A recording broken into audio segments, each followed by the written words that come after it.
Greater Noida waste, इसे UP की hi tech city के तौर पर पेश किया जाता है, लेकिन यहां पर होने वाले क्राइम दिल दहला रहे हैं। कुछ महीने पहले इसी इलाके में गौरव चंदेल नाम के व्यक्ति की कार लूट के बाद हत्या कर दी गई थी। अब वहीं पर एक टीवी एंकर को पिस्तौल की नोक पर लूट लिया गया है, वह भी पुलिस चौकी से सिर्फ 300 मीटर दूर। टीवी एंकर ने अपनी आपबीती फेसबुक पर लिखी है। वहीं पुलिस का कहना है कि उसके पास मामले को लेकर अभी कोई शिकायत नहीं आई है।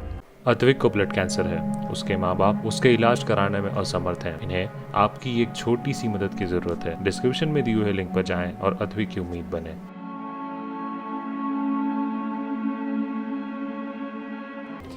नोएडा से चलने वाले हिंदी खबर नाम के न्यूज चैनल के एडिटर अतुल अग्रवाल के साथ ये वारदात हुई।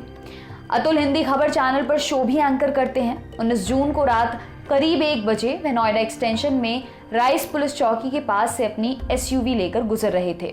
उसी दौरान मोटरसाइकिल पर सवार 5 बदमाशों ने उन्हें घेर लिया, जान से मारने की धमकी दी, उनका सामान भी छीन लिया। अतुल की जान कैसे बची, इसकी कहानी उन्होंने अपने फेसबुक पोस्ट पर शेयर की। टीवी एंकर हूं इसलिए जान बच गई शायद। जी हाँ, ये सच है। कल दिनांक 19 जून 2021 रात्रि करीब 1 बजे नोएडा एक्सटेंशन के राइस पुलिस चौकी के पास से मैं गुजर रहा था। मेरी सफारी स्टॉर्म कार का म्यूजिक गड़बड़ कर रहा था, तो मैंने कार रोकी और गानों वाली पेन ड्राइव को लगाने लगा। पुलिस चौकी से तकरीबन 250-300 मीटर की दूरी पर मैं रहा हूँगा। अचानक से 2 मोटरसाइकिलों पर सवार 5 लड़के वहां आ धमके। एक बाइक मेरी कार के आगे और दूसरी ड्राइविंग डोर की साइड में लगा दी। सारे लड़के मास्क लगाए हुए थे। एक काफी लंबा लड़का, लंबाई लगभग 6 फीट 4 इंच के ऊपर की रही होगी, सबसे पहले बाइक से उतरा और मेरी तरफ का दरवाजा जोर से खींचा। दरवाजा लॉक था इसलिए खुला नहीं, तो उसने खिड़की के शीशे पर जोर से ठोका और नीचे करने का हुक्म दिया।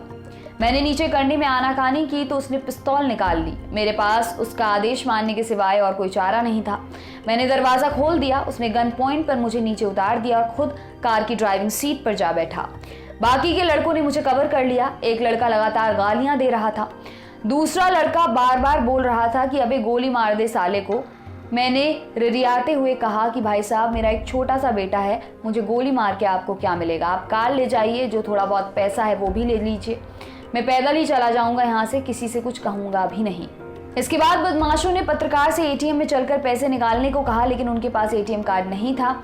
इस पर एक बदमाश ने उनका गला दबाना शुरू कर दिया। आगे की दास्तां बताते हुए अतुल अग्रवाल लिखते हैं, कार में बैठे लड़के ने इसके बाद मुझे पिस्तौल दिखाते हुए कहा कि चल चेन, अंगूठी, घड़ी और रुपए निकाल, मोबाइल दे अपना।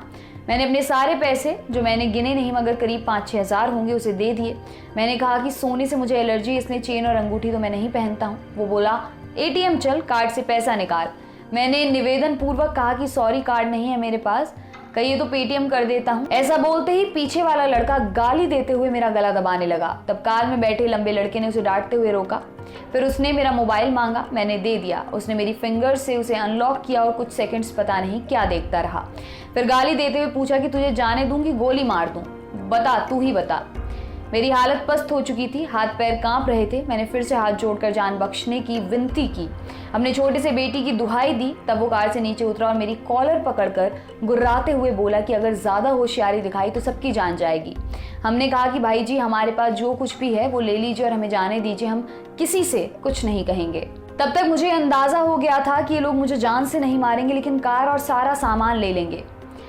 पत्रकार ने अपनी हालत बयां करते हुए बताया कि कैसे उन्होंने हिम्मत जुटाकर अपनी जिंदगी की भीख मांगी। उन्होंने बदमाशों को बताया कि मोबाइल ना ले जाएं वरना उन्हें पुलिस ट्रैक कर लेगी।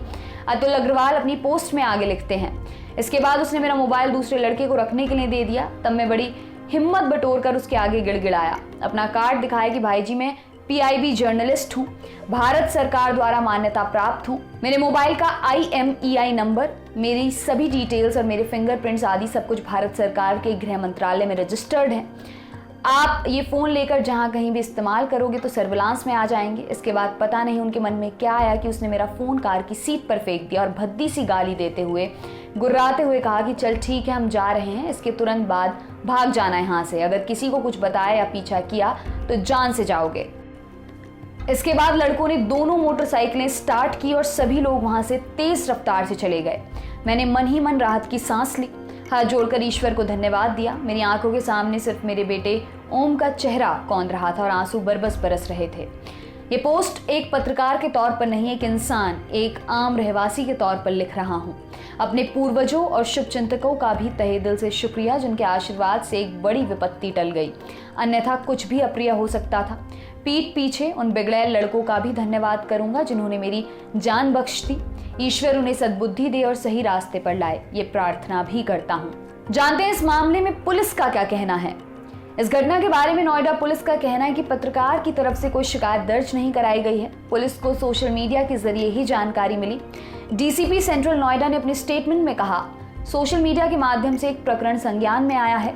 एक वरिष्ठ पत्रकार के द्वारा लूट की घटना की बात बताई गई है। हालांकि उनकी तरफ से पुलिस में कोई सूचना नहीं दी गई है। घटना कल रात 1 बजे की बताई जा रही है। तत्काल टीमों को गठित कर दिया गया है।